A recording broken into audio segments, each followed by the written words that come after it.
Hello again. I hope you're enjoying our study of the book of John. As you go through John chapter 1, as we've indicated on our study guides, the John chapter 1 has 7 titles for Jesus.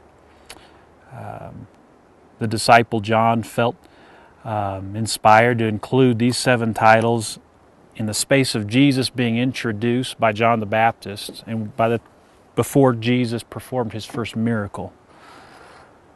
Lamb of God, Son of God, Rabbi, Messiah, Jesus of Nazareth, Son of Joseph, King of Israel, and Son of Man.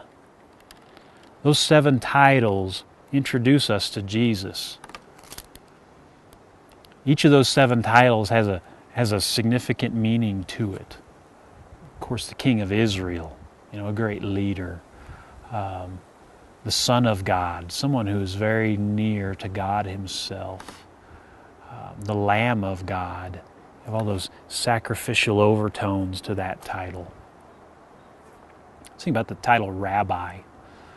A couple of John the Baptist disciples heard John point out Jesus and say, "Behold the Lamb of God," and they followed him. And Jesus turned around and looked at those men who were following him, and he said, "What are you seeking? What are you after?" What a great question. And those 2 disciples of John said, "Well, where are you staying?" And they went and they stayed with him that day. But as they said that, they called him a very special title. They called him Rabbi, which John informs us, and as we know it today, Rabbi is a teacher. A teacher. Think about how Jesus has taught you.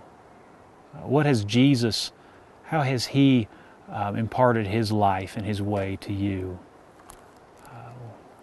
My wife and I, Mary and I, were part of a church once, and there was a little boy in the church, his name was Braden Thomas.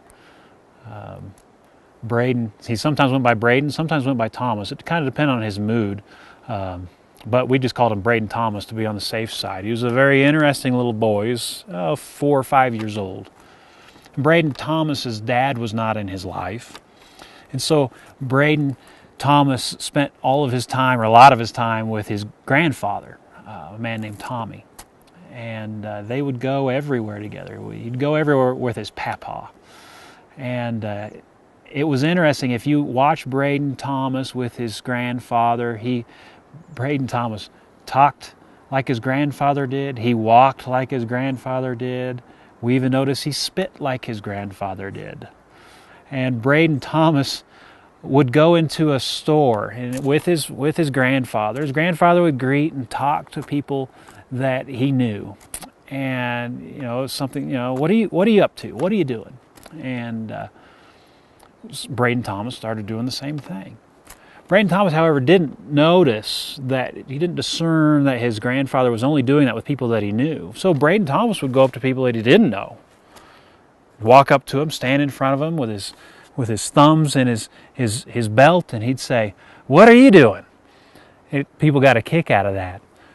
But we could watch as this little boy was following his teacher, was modeling after his grandfather, doing the very things that his grandfather did. He spent so much time with him that he couldn't help but pick up some of those mannerisms, some of those ways that he did things. And I wonder if Jesus is like that for us. If we spend enough time with Him, we begin picking up some of the ways that He goes about doing things. We unconsciously just begin to talk like Jesus talked, to say the things that He said, to think the way that Jesus thought, to offer grace the way that Jesus offered grace, to speak a hard truth the way that Jesus sometimes would speak a hard truth. Are we spending enough time with our teacher?